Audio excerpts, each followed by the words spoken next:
Hi guys, I'm not Mongolia but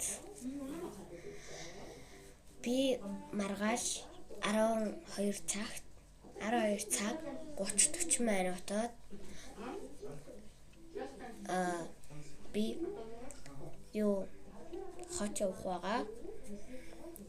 Тэгээд хот явахдаа мэдээж хэрэг юмнууд болсон байгаа. Энэ миний жижиг сэжиг юм хийх зүг.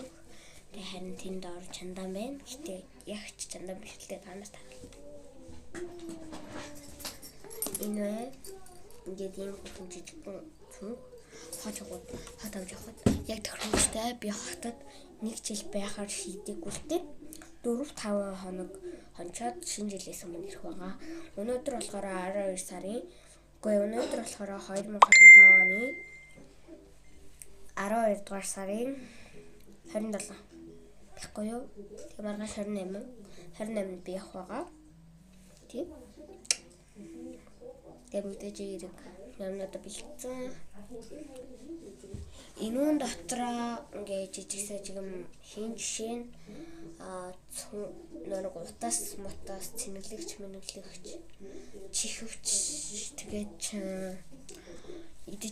идэж уух зүйл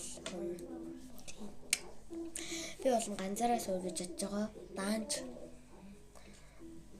Даанч гэжтэй ингээд манай аав өөрөө автобусч махгүй тэгээд манай аав хотод байдаг.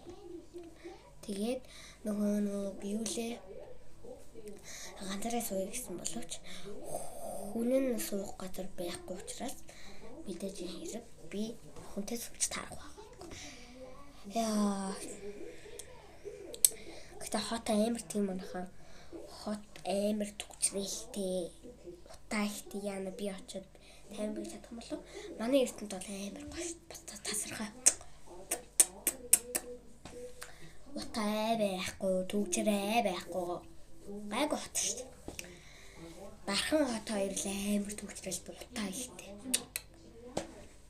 Биштэй хот явж чадахгүй болоо очиод бараг бөөлж тавих шнэдтэй.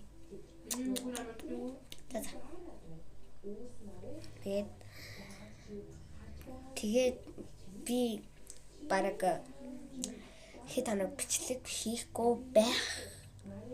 Яг тэгвэл хотод скамедиа байхгүй.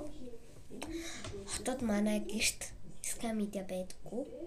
Тийм учраас би хотод үзэх ямар ч боломжгүй дата авахаас хойш. За тэгээд хот авчаа бичлэг хийгээд уулзнаа. Баяртай.